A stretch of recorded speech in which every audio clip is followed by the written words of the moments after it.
The NFL trade deadline has provided us with our first blockbuster move of the year. On Monday, October 30th, about 24 hours before the deadline, New York Giants interior defender Leonard Williams is headed to the Seattle Seahawks for a 2024 second and a 2025 fifth round pick. We'll start by looking from the football perspective here. Leonard Williams has been a phenomenal run defender pretty much the entirety of his NFL career. His lowest full season grade against the run to this point is a 68 PFF grade. He's always up there in defensive stops. He's a lot to handle on the interior, and Seattle has been better in that area. But free agent acquisition Draymond Jones is more of your interior pass rusher. Guys like Jaron Reed and other pieces of this defense fall in that same mold. They've outperformed their historical production there, but Williams solidifies that front and brings a very, very good run defensive presence to that team. As a pass rusher, Leonard Williams has taken that next step over the last couple seasons. Always a bit of a knock on his game. The former 6th overall pick is currently earning the highest pass rush grade of his career with a 77 mark.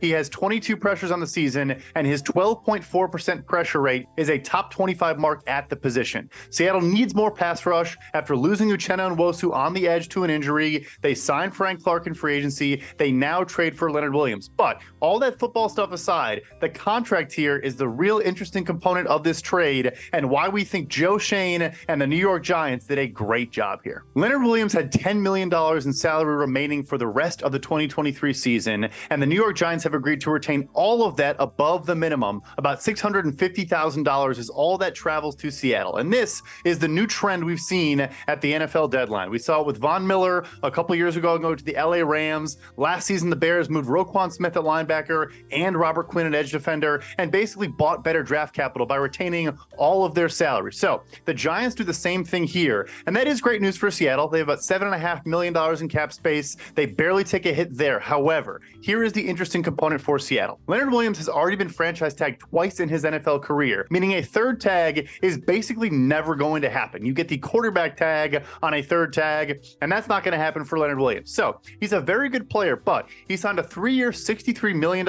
extension with heavy guarantees, great cash flows, a super player-friendly deal in New York because of the leverage he had in those conversations on a second tag after the Jets traded him across town to the Giants. Now, the same situation is set up in Seattle, even better really, because there is not that franchise tag at the Seattle Seahawks disposal. They basically have to sign him to an extension, or they have to be comfortable with bringing a guy in for 10 games for a second round pick and a fifth round pick. That is a lot to give up for a 10-game rental. However, Seattle is clearly in a contending window. At 5-2, they now are the leaders in the NFC West with a third straight loss for the San Francisco 49ers. It's the Geno Smith era. You have a couple of years there, a lot of young talent on both sides of the football, but can they get a deal done that works for both parties, that makes sense for everybody involved? Or could this maybe kind of look like a Jamal Adams move from a couple of years ago where Seattle hits on a bunch of early picks, gets a little bit aggressive, and trades top-end capital and gives a big contract out to a very good but maybe not great player? This could swing both directions. It's a big investment for Seattle as they make a push to go all in the NFC.